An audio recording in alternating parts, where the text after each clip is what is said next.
All right, let's get started. So there's a lot of things to cover today in terms of news. I think I just got hiccups, so bear with me.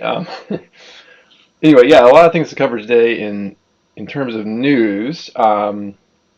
So the Open Web Foundry, which is like an incubator for Arweave projects, just wrapped up their latest round, and there was a demo day, and there's links here to a lot of different projects that have been launched on Arweave now. So I would encourage you, if you're interested in Arweave, I'll throw this in the chat for anyone who's looking there. Go check those out. Um, Yeah, there's. I think I'll just highlight one that I think is super interesting. But there's a lot of stuff here, so I either run the risk of like highlighting a bunch and then leaving out some others. So I think just focusing on one, I think, is particularly intriguing to me. It's probably a good approach. But there was really a lot of good stuff in there. I'm not just saying that because I'm into Arweave. I think like some of these projects are actually just interesting completely in their own right. So go check them out if you're interested in that. So one I wanted to point out. I don't know if they have a link to the actual site here yet, but Open Rosetta is a peer-to-peer social network for open science, and they're basically trying to bootstrap alternative publishing and incentive mechanisms for science. And um, this is a thing that gets talked about a decent amount, and uh, I sometimes see things that are sort of half-hearted or not. Yeah, that's a little bit loaded, but not fully baked in terms of how they've thought through the incentives. And from what I can tell so far, I think Open Rosetta folks have actually put a lot of thought into how this thing is structured and what it's going to look like at scale. So if that seems interesting to you, definitely follow their account and check it out. I think I told one of the people working on it, if I wasn't doing what I was already doing on Arweave, I would definitely be interested in joining their effort. So yeah, give it a follow, and I think interesting things will come out of that. If nothing else, I think interesting ideas will come out of that, and that will help inspire other people to do things if this one doesn't work out. Okay, moving on. So Open Web Foundry. Also, just go ahead and throw a link to Open Web Foundry in there. You never know who's joining when and who has what links. So there's Open Web Foundry. Okay, so other stuff on the other side of things, the Crux closure side. Big news out of Crux from Crux recently. The Jux team working on Crux is that Crux is changing their name. I think it's basically because of issues with trademarks and such for their name. So they need a name that they can trademark and brand and all that kind of thing. So it's changing from Crux to XTDB. So in my tweets this week, I said Crux, now known as XTDB in the future. Don't know why I'm saying this in the video, because anyone on the video already going to be sort of aware of this. But anyway, in the future, I'll refer to XTDB and probably say formerly Crux. And then after a while, that will just go away, and it'll be XTDB, and hopefully everyone knows what that means. So yeah, go check out their post. I guess I'll throw that in the chat here too. To just I mean, they're talking about how you should refer to it and why it's changing, the upgrade implications, which are pretty minor. I think the API surface has changed in terms of the things that were prefixed with Crux are now prefixed with XT.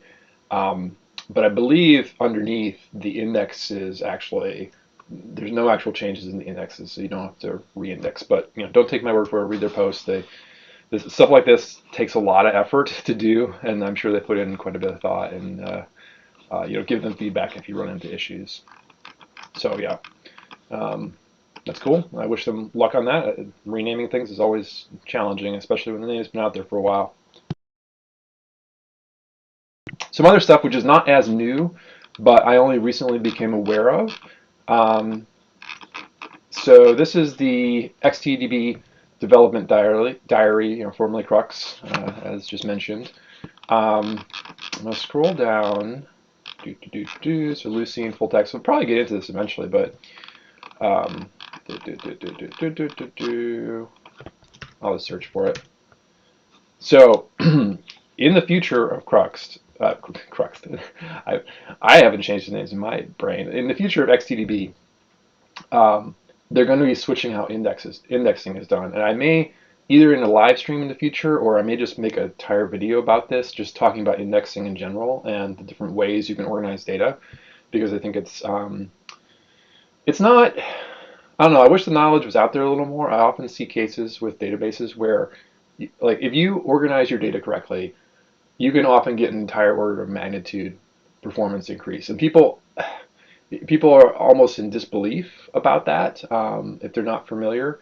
And the amount of performance improvement you can get from structuring your data correctly is so big, people almost don't believe it because it just seems like that's impossible. Like, how could I get that much benefit? But really, like, there's two layers to this. If you have the right schema, you can get a big increase. And then if you take it a step further and you actually structure the structures in your database around your problem, you could often get like another order of magnitude increase. So uh, Crux is going to change their indexing, and I think there's two components to why they're doing this. One is actually, let me throw the link for this in here too, because I always just read this stuff too, see what they say. But I'll try to at a few high level talk about some of it. Actually, maybe it's like three things because they talk about the time-based indexing. I haven't really thought through that, but okay. So anyway, backing up a second. So the right now when you run Crux, if all your indexes are local on the node where you run it, so you have a document store, you have a transaction log, and you have indexes, and your nodes have a full copy of the indexes. That means that it means that your nodes have to have high enough capacity to store that. It means that your nodes also have to have enough capacity to keep up with indexing the data as it comes in. Now, you can scale your reads horizontally, so you can have lots of nodes, but they still all have to deal with that indexing coming in. So that obviously poses certain kinds of scalability problems and just like cost problems. Ideally, you would like to have different nodes that could have different subsets to the data for different things. So I think one thing they're going for here with this indexing change, and I don't think I spelled this out, but anyway, they're switching from like a key value database to Apache Arrow, which is more of a columnar store. I'm not going to go into details on that. Again, I think I might do a whole video on like different ways you can lay out data. So one of the reasons they want to do this is so that the nodes can have less of the data locally. So you could have a node that only pulls in the parts of the indexes that you care about. I don't know exactly what that's going to look like, but that's one of the goals. The other thing I think will probably fall out of this, again, I'm not trying to make promises on their behalf, but I would think you would get better compression and data locality, like for accessing your data this way. So I would expect both decreasing requirements to run nodes that can query the data, so like lower throughput requirements, and yeah, basically your nodes wouldn't have to keep up with the entire data set. And I would also expect probably faster queries too. So I think this is a very exciting change. I think it makes a ton of sense given the data model and types of queries they're going to support. And I don't know the timeline on this. Actually, here they go. I shouldn't say that. I should read the post. Over the next 6 months, we will be talking a lot more about the significance of the upgrade to XDDB. So I guess that's more of a here's when you'll learn more timeline.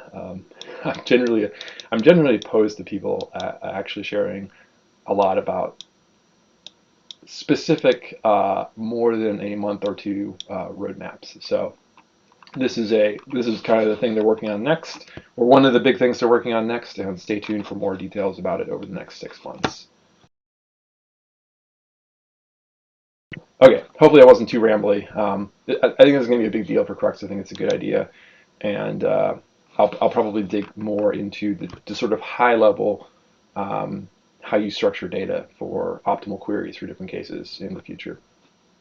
I think that's a big. I think it's very important for Arweave too because um, if you think about Arweave data has very specific properties that are not the same as you have for a lot of different applications out there already. So if you have a CRUD application, you're often you're often having to deal with a lot of updates or deletes, and that just doesn't happen in Arweave. So I think it's really important to think about how to optimally store data for the kinds of queries and um, operations you want to do with it.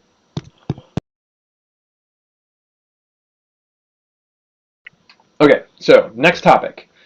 I think I will also try to dig into this one in more details in the future, but big change in Arweave that happened recently is this support for a new bundle spec.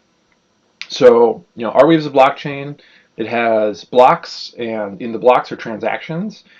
And, the whole consensus mechanism is organized around that. Unlike other blockchains, however, you can attach kind of arbitrary amounts of data to the transactions. And if you think about how you scale this, there's just theoretical limits on how many transactions you can have at that first layer with Nakamoto consensus. Because of like global latency, like the speed of light places some barriers on you if you try to cram more and more transactions into that top layer. But if you can attach these arbitrary amounts of data, you can do a thing where you say, okay, this data is actually a bundle of transactions. Now, there's limits on that too. At least naively, you can't move tokens around in there because of you need to have strict ordering and have all the data available in order to be able to say things about where tokens should actually be. So you can't just, at least naively, I think there's probably other consensus mechanisms you could do to get around this, but you can't naively say, okay, I want to move some R tokens or some like smart weave tokens, which is the, I don't think I've talked about that much, but that's the, um, what am I trying to say? That's a smart contract layer on top of Arweave. If you just naively say, let's move some of those tokens around in these bundled transactions, um, you're going to run into trouble because you don't know when the data is available. And you could kind of see it out of order, and the ordering is really important. People could withhold the data. So there's all kinds of issues about that, which I think you could get around, but needs a more sophisticated. It needs another layer of consensus to deal with. But um, all that said, if what you're caring about is just storing data and indexing it, this is great. And so one of the big use cases for Arweave now, it's not something I'm personally super into, but whatever, like people are into it, is NFTs. So people want to store NFTs on Arweave. Great, like more power to them. Uh, yeah, yeah, I won't go. NFTs are interesting. Like some of the early stuff is kind of like I don't not super into it myself. But you know what? Like big important things often start out looking kind of absurd and silly, especially to people who are older and not as used to them. So I think there's probably is actually a lot of interesting stuff there long term. But anyway, if what you care about is like I want to upload a bundle of NFTs to Arweave, that's fine. You're not moving tokens around. All you care about is the data makes it into the network. The ordering isn't important, and so you can use this bundling mechanism to upload many pieces of data that are indexed independently and have signatures attached to them all at once. So you know who created it, you know that the data gets out there, but you don't use up those precious sort of layer one transactions. And so that's rolled out recently. It's being used a ton. I think there's a Solana NFT thing with Metaplex maybe. Again, I'm not super familiar with it, but I think they're using this heavily, and it's really helped deal with scalability and long term. I'm absolutely certain that the bundles are going to be a huge deal in general for Arweave, and I think NFTs will probably have lots of other use cases beyond sort of the collecting JPEGs kind of thing that you see now. So both of those I think are interesting long term. So that's interesting. Check that out. I guess I'll throw a link to Yeah, I'll throw a link to the standard here because I mean that's really in favor of people learning the technical details of all these things. That just really helps with understanding what they're doing. I should mention too, this is not the first bundle standard for Arweave. There was a previous bundle standard. Um, I think it's ANS 102, bundled data JSON serialization. And this was kind of the same concept, but um, yeah, I may do a whole video on this too, how this works, like digging into why this is important. But it's important that you can look things up in the bundles quickly. And the structure of the prior structure of the bundles, you basically had to read the entire bundle before you could do much with it. This new version is a binary encoding and lets you quickly get to different parts of the bundle without having to read the whole thing, and that's pretty important. So yeah, this is a very important thing for Arweave. I think again, right now it doesn't support like token movement. You could imagine some sort of secondary consensus. I'm trying to avoid saying layer two because I think Sam likes to not refer to this as layer two. Um, but yeah, layer two equivalent, whatever you want to call that. It's still part of the Arweave chain itself, but you could imagine some other mechanism for sort of proving that a bundle contains certain transactions and another set of nodes that are managing consensus around that, sort of maybe doing zero knowledge proofs or something like that. So I'm not going to try to get into details now, but I think eventually probably you can support SmartWeave token movement with these. I think someone may actually be working on that now too. So yeah, check those things out. Lots of stuff happening in the Arweave world, which I think is great news for the ecosystem overall. And yeah, let's start getting into the coding. And again, I think I'll have follow-ups on both of these bundle and sort of data layout things in the future.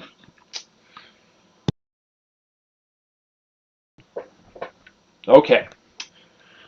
So let me just go over a little bit. I've mostly been working on other things and saving this for streaming, but after I do the streams, I always have like a little bit of, oh, I should do this, and I do a little bit of that, and then go back to the other tasks I have to work on. So, real quick, ooh, I should have thought about exactly what I changed beforehand. I'll say the main thing is this is super hackish just in terms of the way it's set up, but I set up my crux node so it is actually persisting data so that I can do some work, load some stuff into the database, come back, and the data is still there.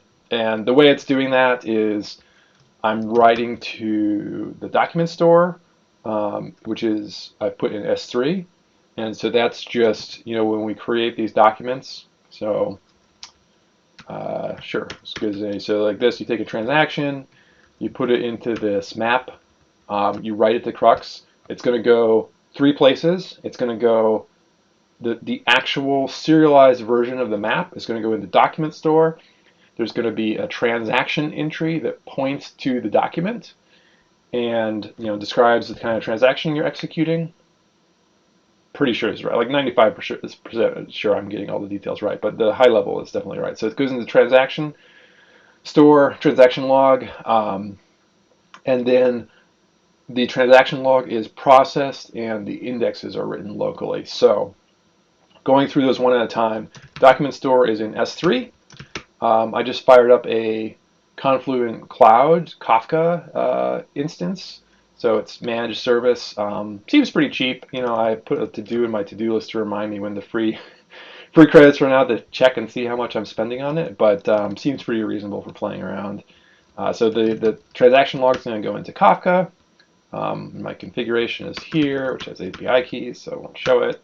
And then the index store is local. I'm using the RocksDB version of the index store. There's a few different implementations of this, different key value stores. I think, so RocksDB has higher write throughput, and LMDB I think is faster index speed. I think, if I'm not mistaken, that the LMDB version might not support checkpointing. I'm not 100% sure, but I think Rocks natively supports grabbing a snapshot of the database, and I think that's how the checkpoint is implemented. So just be aware of that. If you want to do checkpointing, I think LMDB might not support that. So what is checkpointing? Checkpointing is, okay, you have these indexes locally, but what happens if you blow away your local index? You don't really want to have to reread everything from the beginning of time if you spin up a new node. So what this does is it just takes the indexes, a snapshot of the indexes at a point in time, throws it in S3, and if you want to like fire up another node or blow away your node and start from scratch, then you just pull down the checkpoint and you just have to catch up from where the checkpoint left off. So yeah, the the way in which I've set this up with these hard-coded values and all that, that's definitely not what I would recommend, but you know, it's also not a priority for me to sort that out right now. Eventually, this will be all parameterized with environment variables or config files and such. So I think that's the big thing I've done. I think there's some little stuff I probably did too, which I'm not recalling exactly right now. I think it's mostly just refactoring of like pulling out functions for creating IDs, that kind of thing. So just minor stuff. Okay, so let's see, what's the state of my REPL here? I think I loaded this but did not evaluate the file. Really? That was suspiciously fast. Maybe I already did evaluate the file. Okay, so let's try. I definitely have not loaded anything into the database, so hopefully if I do this, wait, no, if I do this one, which one? Which one? I have too much stuff in my REPL here from last time.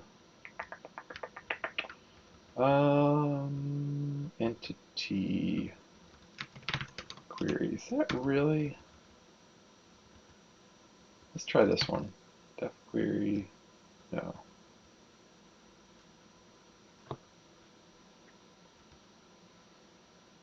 Oh, it's up here. Whew. I thought for a second.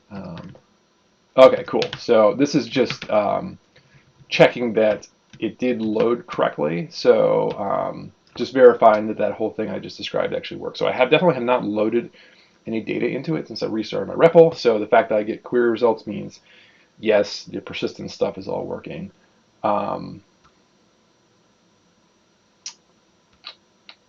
Okay. So things I would like to do today. I would like to get a little loop going that pulls things into Crux, and I can say like a range of block heights. So like pulling all the blocks from this height to this height and all the transactions related to them.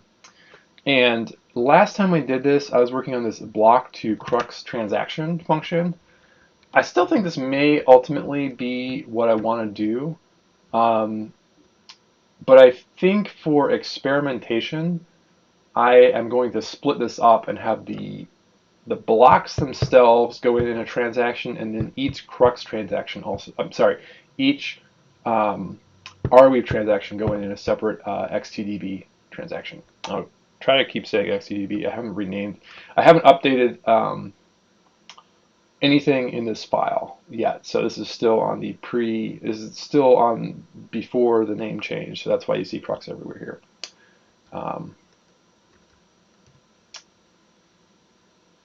Yeah, I think just thinking through this, everything in my file is Crux, so I may end up just saying Crux because then it's going to be, I'll just say Crux this time while working in this file because I think you're going to be looking at Crux in this file. So apologies to the Juxt folks that I didn't update my file, so I'm undermining your branding here in this video.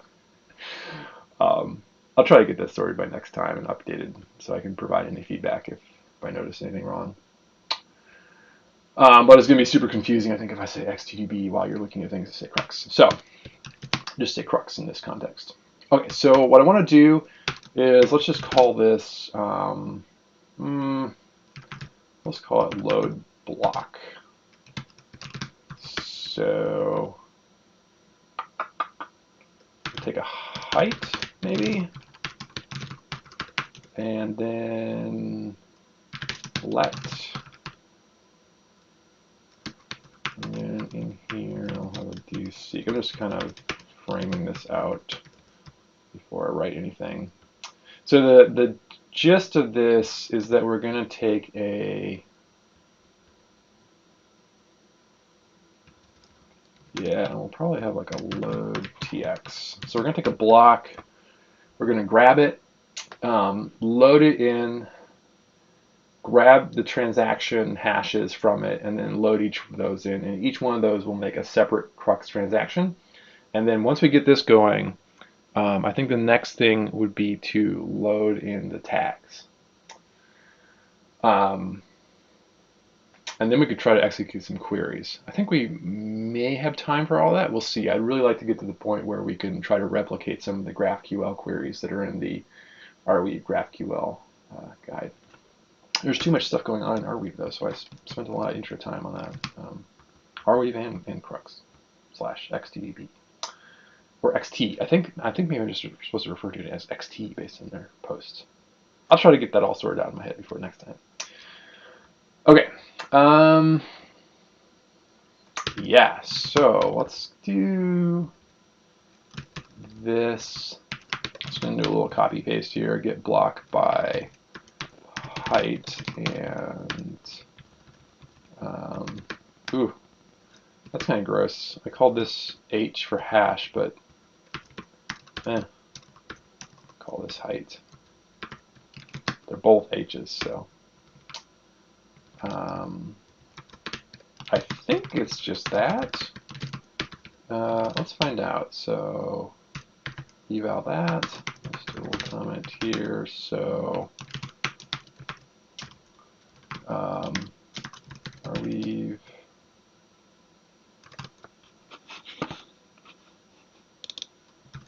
Well, you know what? Before we do, oh, that's mine. Oh, that's fine. So we should be able to do Arweave block height, do that. Yeah, fine. 7, 6. Okay. So let's do git. Just a little sanity check to make sure that works. And get the latest block. Why not? All right. So that should actually work if I pass it a string or a long, because the string call here will do the right thing either way. Okay, looks fine. So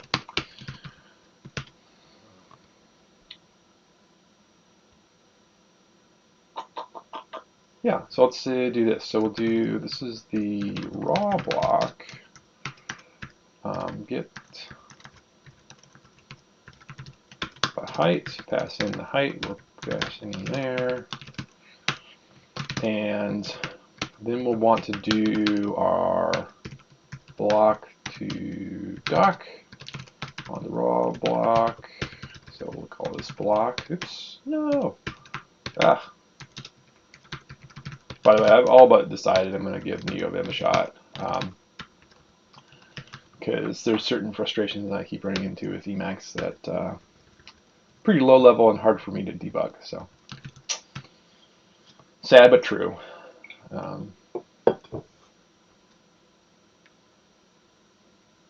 Okay, so let's see. We should be able to then do. Where's our submit tx? Okay, so do this. So submit tx.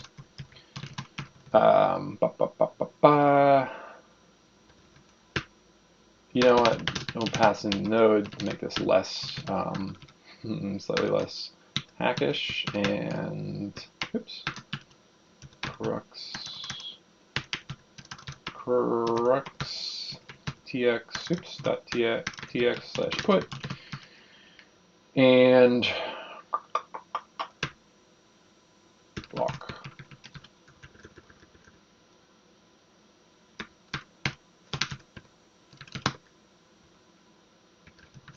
Call it block doc.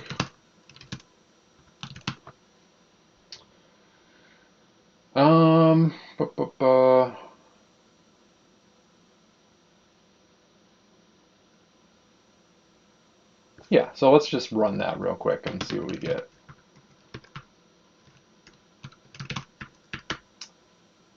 Let's grab this guy from up here.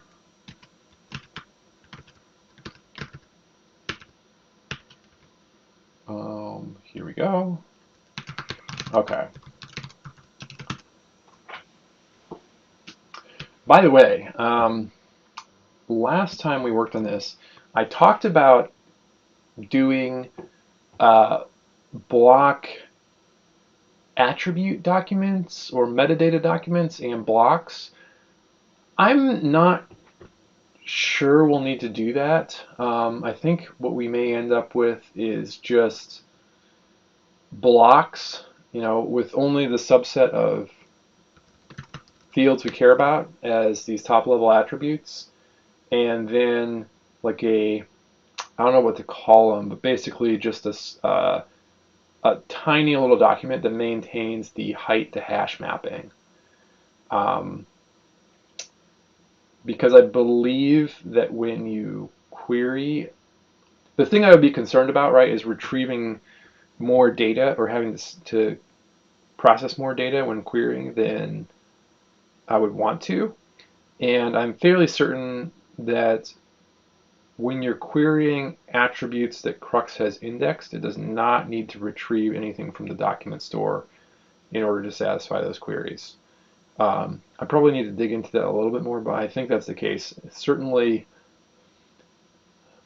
So, real quick, I think we could actually probably show that. Where's my query? So this, right? So if I do this,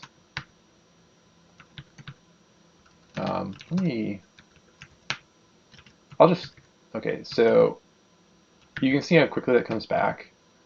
Now if I do this, let's see, is that the same ID? Yeah, it is, okay.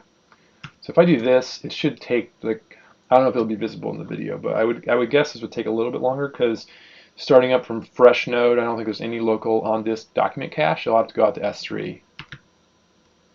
Yeah. Yeah, definitely. So you can notice doing that. There's just a little bit of delay. So I would want to confirm this for sure in the code, but just based on how it behaves, I'm fairly certain that the data log queries are all satisfied from the indexes where possible. I don't know if that's always true. Like if I did a pull in here that pulled something that wasn't in the indexes, like the only way it could satisfy that would be from the document store. Not 100% certain if Crux supports doing that, but if it did, certainly that would have to come from the document store. But it seems like if it can be satisfied from the index, it is being satisfied from the index. So that's all to say, I don't think there's much penalty for including all of this in one document when it comes to performing queries that are not that are only hitting top level attributes that are indexed. And so the only thing that we really need to care about in terms of that additional attributes document or whatever we end up calling it is really just maintaining that active height to hash mapping, because that is an additional thing that's not going to be tracked in the document. There's a height here, but all this height means is at what height was this block produced. You could have multiple blocks that were actually representing the same height in the case of a chain reorg. And you really need to have the height as the ID to maintain the authoritative mapping from height to hash. So hopefully that made sense. That's all to say. You do need an extra document, but it's just for that height to hash mapping. I don't think there's another performance reason you need to have an extra document. And honestly, if you know what the current hash is, you could actually do graph traversals to go over the whole chain. But I think that would be very well, it'd be interesting. It'd actually be interesting to compare. But I'm guessing that's not going to be convenient or what you want to do all the time.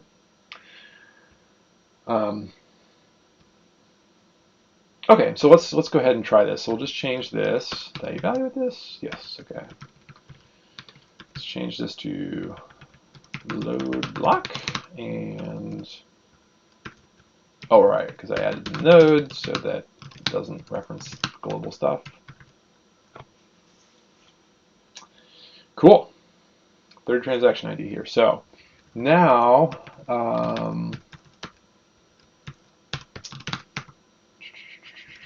okay, I'll just take this thing. We'll call this load tx. Get rid of that. This will be a ID raw tx. Get tx by hash, I think. Some of these names I probably will tweak over time. And then that's the tx doc and tx2 doc and the raw tx.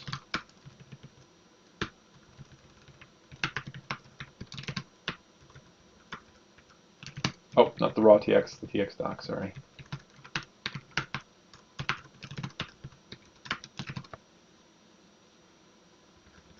Okay. Okay, so let's see, do I have a transaction hash in here? Yeah, let's just grab this. I'm just going to grab something quickly that I can, oops, do, so this would be load tx, oops, this would be ID. Oh, that's right, so we also need raw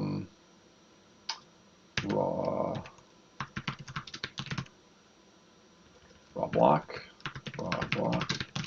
and that's because we need to pull out the block hash out of the block to add to tx, which means, you know what, let's just throw it in here. That's fine.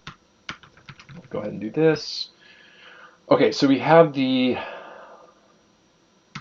yeah, so we want to do raw tx, and this would be tx's in the raw block. Doing a lot from memory here, but and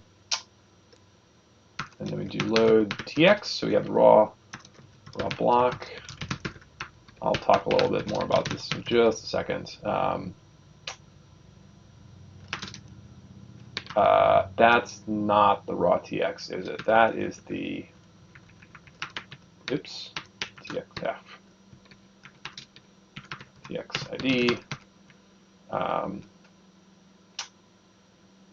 Does doseek, I think doseek lets you do this, right? What? I think doseek is the same as for.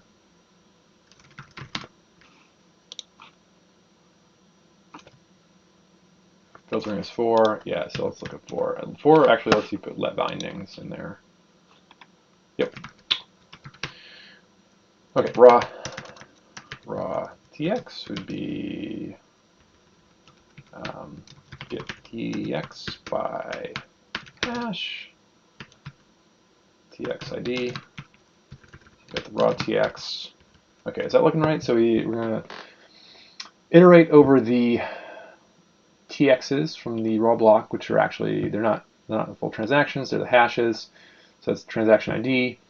We're going to load in the transaction ID, put that into the raw.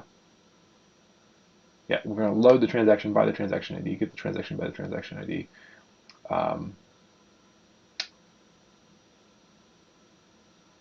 And then we'll pass that in here.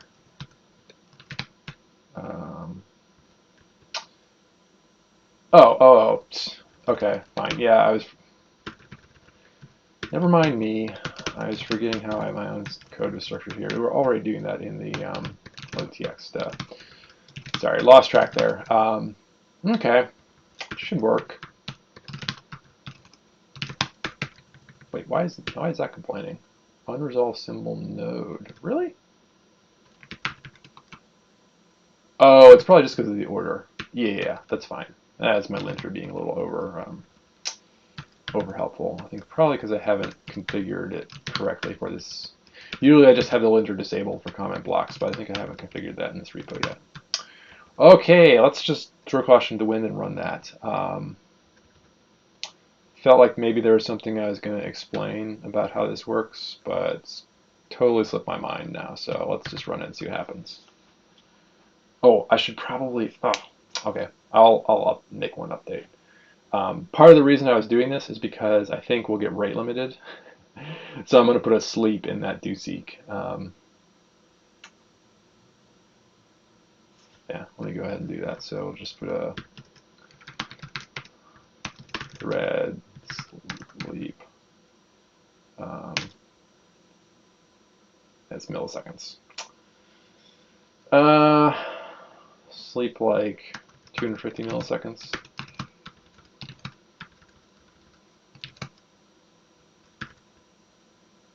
You know, I could also switch that to, could switch it to my Arweave node. Let's go ahead and do that. You know what? Let's do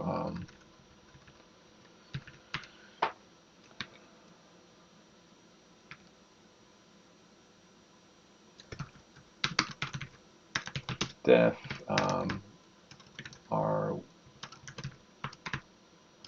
base URL. So let's say this is HTTP strong pool, no, arweave.strongpool.net is my Arweave nodes, which are bandwidth but not rate limited, so should be fine-ish.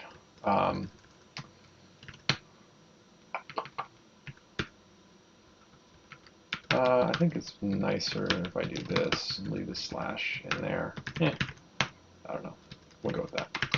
Okay, so grab this. This goes here. This turns into hash h, and then this turns into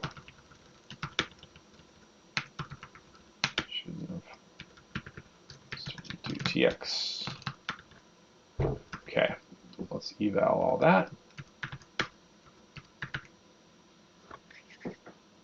I think it's still going. I might have to kill my REPL.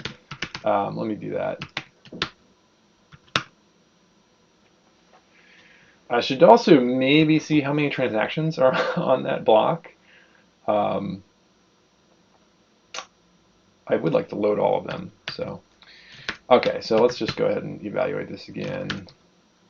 Hope I didn't do anything terrible by killing that.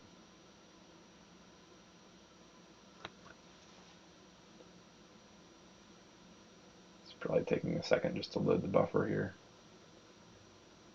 Yeah, okay.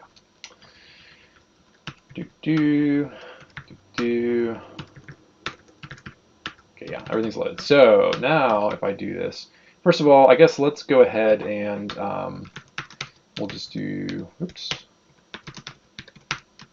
TXs. So let's just pull out the TXs and see how many there are.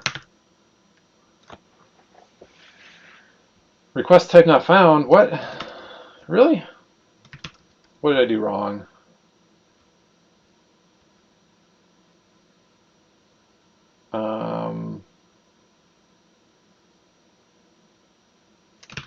Interesting. Oh, I was running load block. I want to, yeah. Let's do this. Get. It's also possible that some of what I'm hitting is gateway functionality as opposed to Arweave node functionality. So height. Let's do this.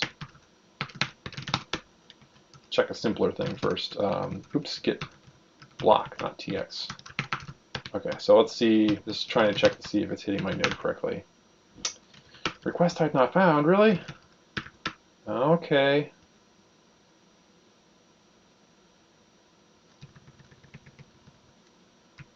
Is it not like something about that? Go back to this.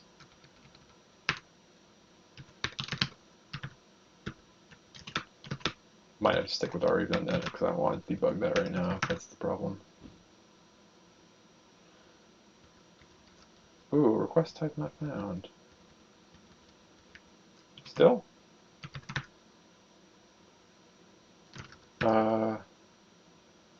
Why? What am I doing wrong here?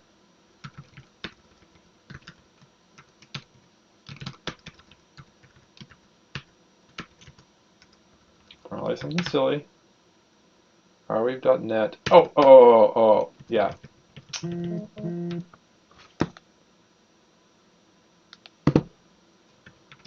block. There we go. Okay, so probably can put this back. So go back to my nodes. Strong Arweave.strongpool.net 1984.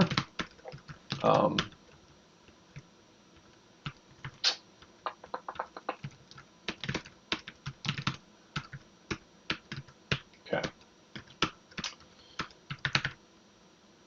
Yay. Okay. So, oh no, no! I did the thing where I tried to scroll down. I didn't drop the proof of access. Okay, fine.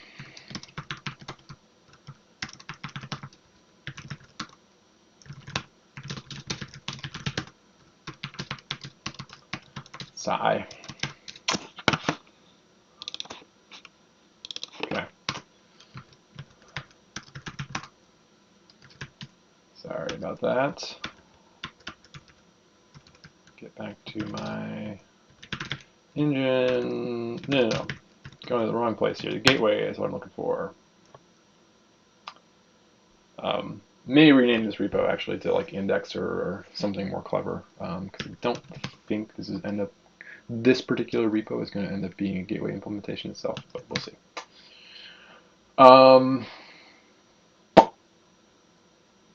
Yeah.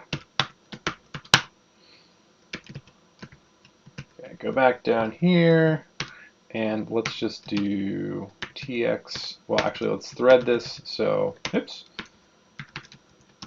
TXs and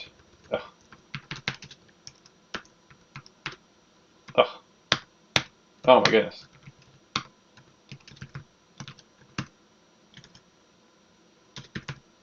There we go. Okay. TXs count. So let's get the count out of there.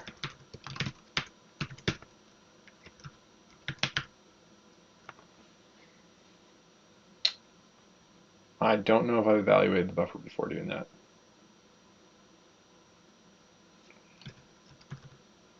I don't think I did. Okay, there we go. 559. Okay, so let's that's a pretty fat transaction. Or I'm sorry, a pretty fat block. So let's do this. We'll just take,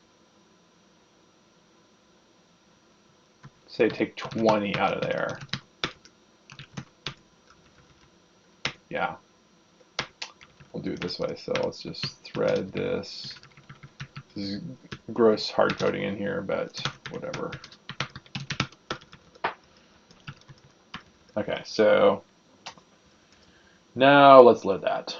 I'm still hitting my nodes, so try not to brutalize the Arweave nodes too much. Arweave.net nodes. I didn't need to pretty print that. Invalid hash, really? For what?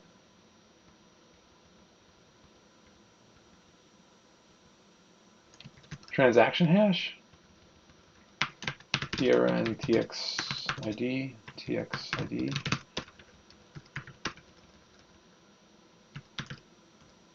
Let's see if I do that in. Does that print? Oh. Duh. I need to put the tx's. Why is the raw block only giving me?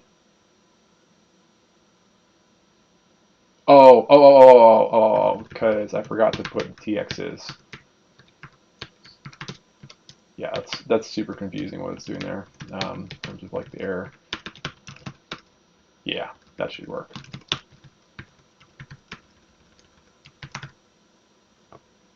Oh, I don't know why I keep pre-printing that, because that's for side effects. It's not going to pre-print anything interesting. So let's see, 250 milliseconds sleep. You know what? It's hitting my nodes, so we don't need to worry about being as polite. Let's just take that out and see how fast. Oops. See how fast it goes. I think it should be fine. I don't think I'm gonna.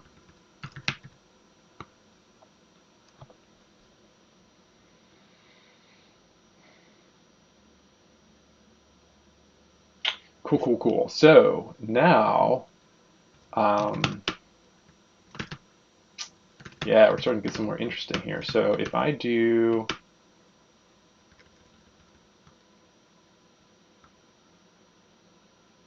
this, let's see. So if I run cruxdb find Arweave block, so this should give me a bunch of results now.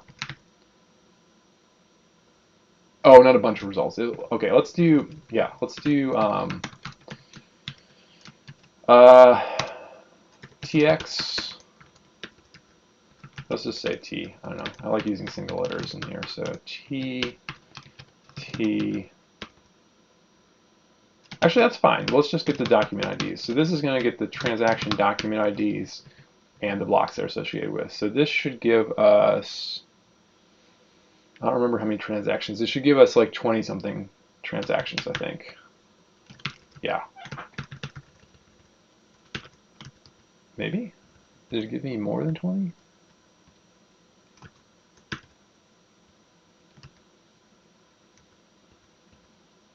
Wow, how many transactions have I loaded in here? What if I just do this?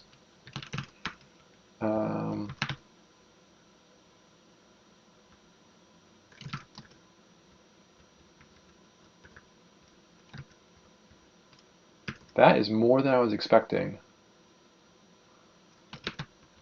Interesting. So I want to, it's a set, so they should be unique.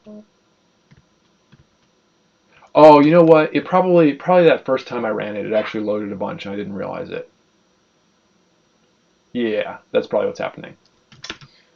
Okay, so now what I want to do is do something like this. So defen.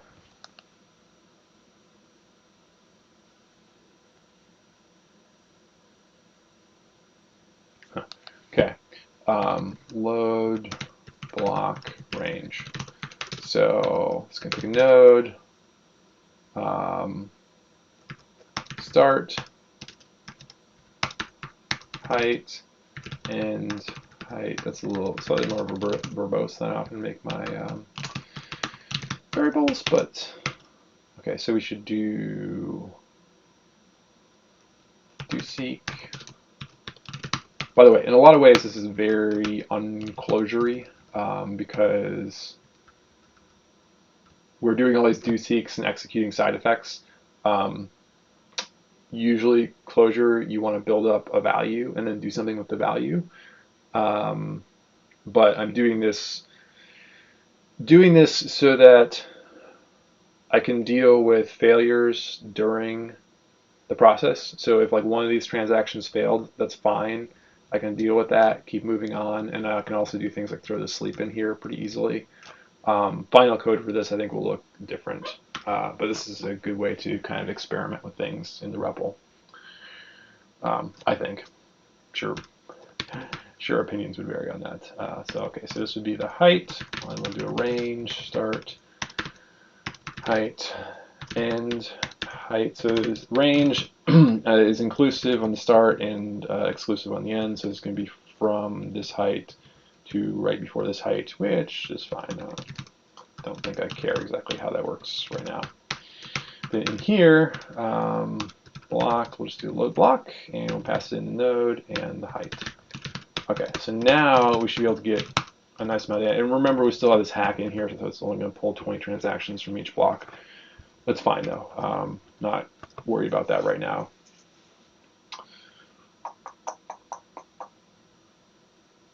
Wonder how, well, I was just thinking, like, how fast does this need to be for me to, like, keep up and index everything? But not an important thing to think through right now.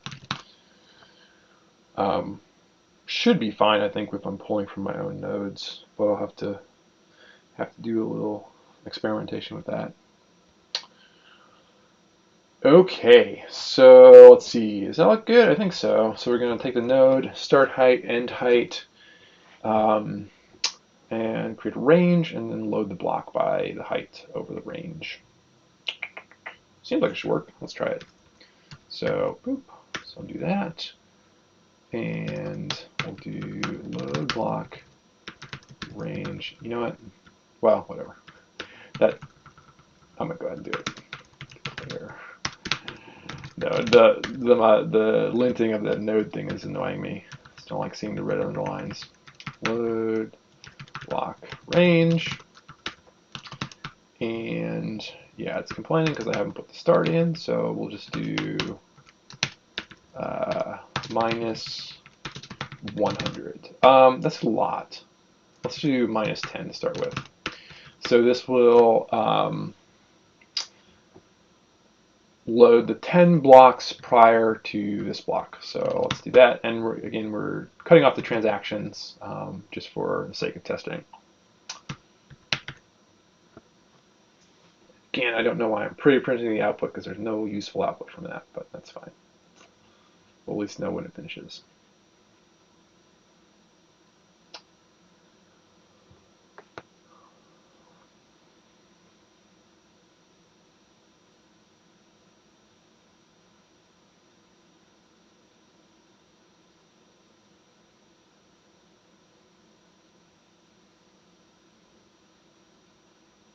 Waiting. Okay, cool. So let's check, make sure this is doing what we think it's doing. So I'll change this back to B. We don't need that T. So this should give us, we've already loaded 2 blocks prior to this, and how many we load? 10. So this should give us 12 things, I think. And 12. Cool. As expected. I don't entirely know why it's highlighting this like this here, but that's fine. 12 things. Okay. Thinking a little bit about where we should go next. I've been going for about an hour. I might go a bit longer. I might be running a little bit low on explanatory capacity here.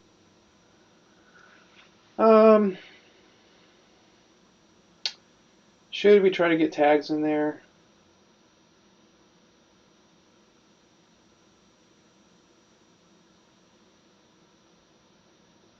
Let's see, what would that take? So we would want to, I think maybe not. I feel like that's going to be too much for this stream. It's a little disappointing. I was hoping to get to that.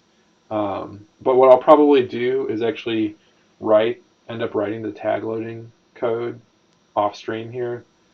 And next time, tags will be loaded and we can play with queries with tags, because I think that's where it starts to get really interesting. For the rest of this one, like maybe 10, 15 minutes more, we could just try to execute some queries that look a little bit like GraphQL examples, but we're not going to be exercising the tag capability. So let's do that. So let's search for Arweave GQL. Should take us right to the Arweave GraphQL guide, and we can start. I should also get the crux documents. Although now they're going to be XTDB docs. Let's see, will that actually get me close? Close. It's impressive how fast Google indexes stuff. Although I'm sure they probably submitted things to Google too to update. Okay, anyway, reference docs. Configuration, core API. Probably what we want. Q. Not quite. Are there guides? How-to docs?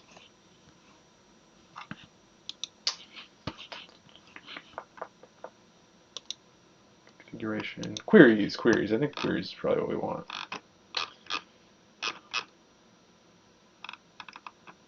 Yeah. So this may... Yeah, the pull syntax may be handy here. Okay, so let's take some examples here. So query structures. So transaction structures. You know what I didn't do? I did not put any sort of order information on the transactions yet. So I don't think we can do a useful query like that. I should make a note. So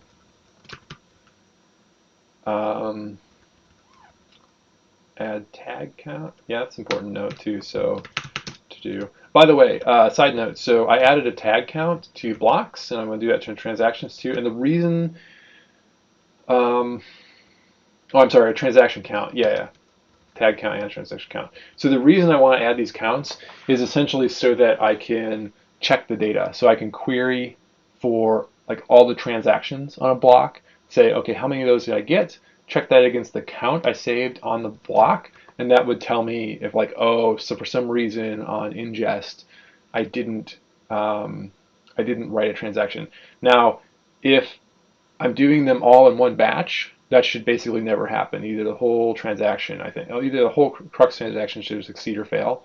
But it's still like it's nice to have these sort of like self-referential things in the data, so you can sanity check your data.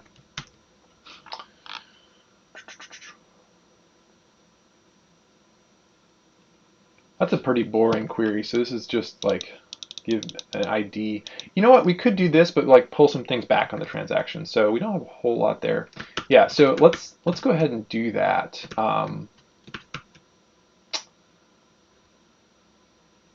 So what I want to do here is, let me open this up twice so I can look at different spots.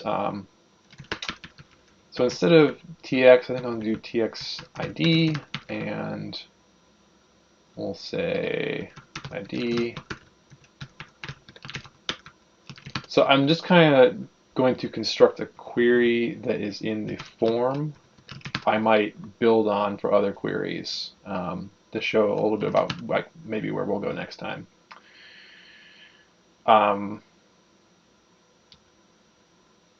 Yeah, this is just, that will come into play in a second. So we're just going to pull back the ID for the transactions, which gives us this, which looks kind of funky because it's just, you know, it looks like an array of integers, but it's actually just representing the binary for the transaction IDs. Okay, so now what we can do, I'm going to go ahead and take the ID out of there because that's kind of not useful to look at. We can start doing some of these pull transactions. So I've done this kind of thing with DataScript before, and it's just a super nice way to construct a query. So basically you use the data log to get the, well, in DataScript it would be the entities you care about, but here it's actually like the DB IDs, which refer to the documents. So we're pulling it in the DB IDs for the transactions here, and then up here we can say, okay, now we have the transactions we care about. What things do we want to pull out of them to use as output from our query? So we'll say T, and then we don't have a whole lot on our documents yet, so we'll just say Arweave tx block, and that should be a vector. So the format here is get the transaction document, or yeah, get the transaction document IDs we care about, document DB IDs we care about, and then this is the list of attributes we care about pulling out of those documents. And I'll talk more about that in a second after we see if it works. Yeah, awesome. And it gives you this data back in a pretty nice format where we have, well, it's the formatting here is a little funky to look at if you're not familiar with how Clojure formats these. What it's basically saying is that we are getting back a map. Let me see if I can add. Is there another attribute I could add to that?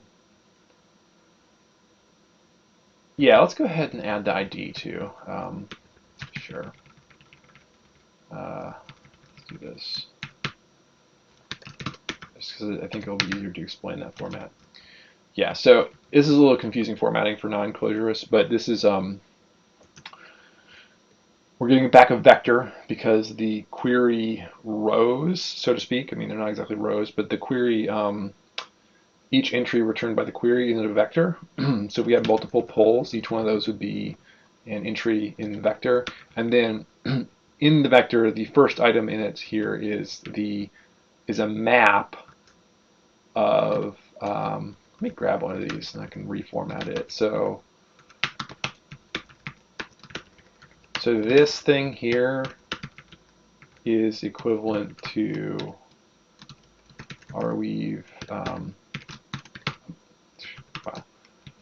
a map of Arweave tx id, then my ID, I'm not going to actually put it there, and then Arweave tx dot, what's the other thing, block dot dot, so the actual values would be there. But this is just a way to say that it's a map with keys that are namespaced as Arweave tx, and then in here is like a shorthand for what's in there. I wonder, no, I'm not going to go there. Just wonder if I could get it to generate a map that had some other key in there, just to kind of make this clear. But anyway, this is just a shorthand for a map where all the keys share a common namespace, which is convenient once you know what it's doing, but also kind of confusing, I think, initially for people who are not familiar with how Clojure does that. Okay, so yeah, that is a little bit more explanation than I wanted around the maps. But so this is a really cool pattern because what you have here, this part is data log, and then this pull thing up here is like more of a query by example, which is what GraphQL is doing. So it's saying like, okay, here's the sort of structure I want to pull out. You go satisfy the structure and fill in the pieces that I've asked for, more or less. Now, a cool thing about that is I think we should be able to say, okay, now give me some attributes from this block too. So let's see if we can do that. So this is using Eden query language. Let's look at what that does. So yeah, let's try that. So for this block, we're going to put a map here, and we're going to say from the block we want to get the arweave.block/tx count. Okay, we'll see if that works. No. Okay, what did I do wrong? Query didn't match expected structure. Illegal. Logic var. Okay, so either oh, I think I got it. So yeah, I'm missing a vector here. This should be a vector. Okay. Nice. Okay, so now we're pulling down the transaction, getting the transaction ID, getting an attribute from the associated block. So now this is doing traversal of this graph of documents that we have, which is pretty cool. So if you think about GraphQL and the structures of GraphQL queries, this should map. Where do I have that? Do I still have that? Yeah, this should map really nicely. So GraphQL is doing a very similar thing. We're saying, here's a query. Okay, here's transactions. Like this is sort of some filtering we're doing on the transactions. And then we're going to get edges and a cursor and a node ID. And this is a hierarchical structure. So we could satisfy this part with the data log and then fill in the rest of this with the pull query. And if one of the things we ultimately want to do is actually compile these GraphQL queries to Crux, now XDDB queries, I think this would be a really nice structure to do it. And the nice thing about this is too that we're not mashing strings together, this is all data, so it's really easy to programmatically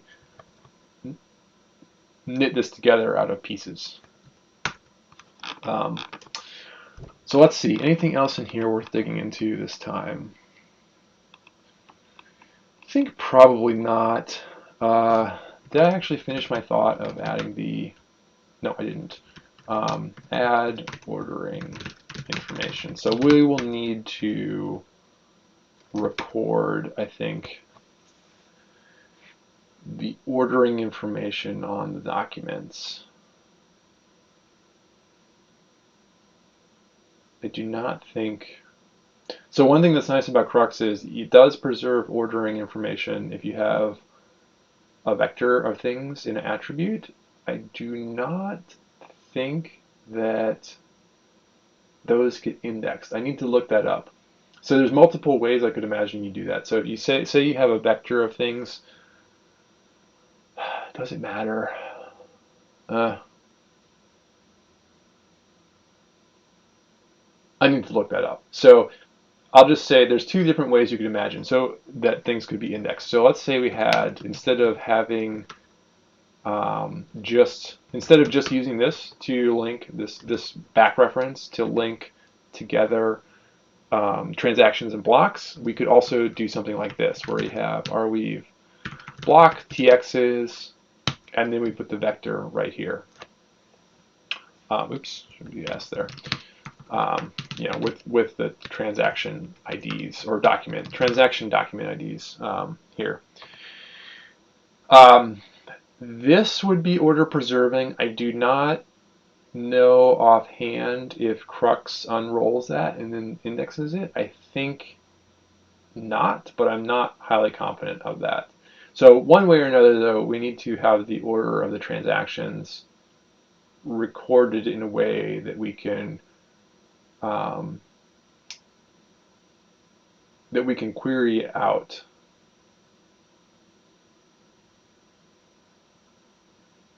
Yeah. And I think there's a few different ways you could do that. So, and actually we may want to do more than one, because I think both of them might be interesting. So you could do, you know, assuming it doesn't index this, and even if it did, I'm not actually sure if you could really use this productively in data log, even if it did sort of preserve the order in the index. I'll have to dig into that. I'll try to make sure I have that figured out for next time. Because you know, it's like, what would you tell data log at the time that you're querying it to actually pull out the order? I don't know of a way to express that, but could be. Another way you could do this, or two other ways actually, is you could do tx dot previous tx. You know, that would just link, sort of like we're doing with blocks, where you like have the previous transaction ID there. I think that could be pretty interesting. When you hit block boundaries, it means you have to do a little bit of work to look at the previous block, pull back the transaction ID, but then that means you could traverse all the transactions in order as a graph query, and I think that's kind of interesting. Another thing, and this might be worth doing both of these actually, is you could do Arweave tx, and I don't know what the best name for it would be, but something like tx index or block index. I don't know, but essentially just the 0 through 2000. I think 2000 is the maximum number of transactions in a block. Basically the array index or vector index of the transaction on the block. Assuming that there's no productive way to do this, I think it might be cool to do both of these, and then you could do both traversal and sort of just sorting. So you could sort based on this, and you do traversal with this. So I think both of those are potentially interesting. I'll just comment those out. Oops.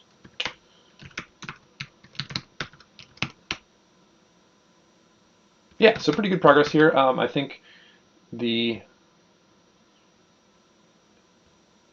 is a little crufty. Ultimately, I think this will look a little different in whatever the final indexing loop looks like, but this is quite enough to get started and make progress. I'll have to experiment a little bit and see like what the maximum throughput of this is.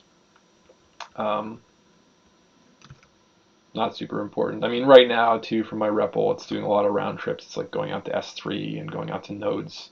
Yeah, it's going back and forth to AWS a couple times in this. So if I was running this indexing process all inside AWS, it presumably would be a lot faster. Yeah, I think this gives a good kind of thing to iterate on for next time, and I think I'll try to get the tag indexing going next time, and I'll show that, and then we could do more of these queries. I think it'll be fun to start to dig into these and see what they look like as we get more of this structure filled out.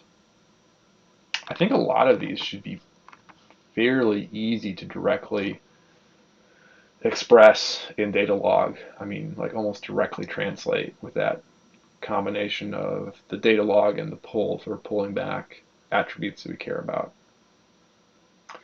I'm also super curious to see what the performance is on this. I haven't really used Crux in Angular a whole lot, so I know it is very competitive in terms of graph traversal performance, like competitive with kind of best of breed graph databases out there.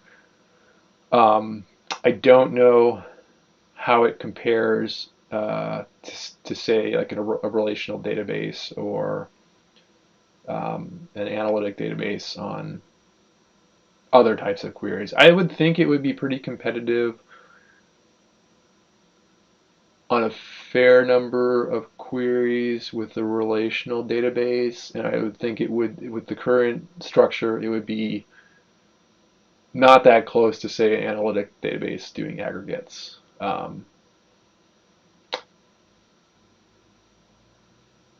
I'll be curious to find out. So I think we'll wrap it up there. Thanks for joining or listening to the video, whichever you are doing, and I will talk to you next week.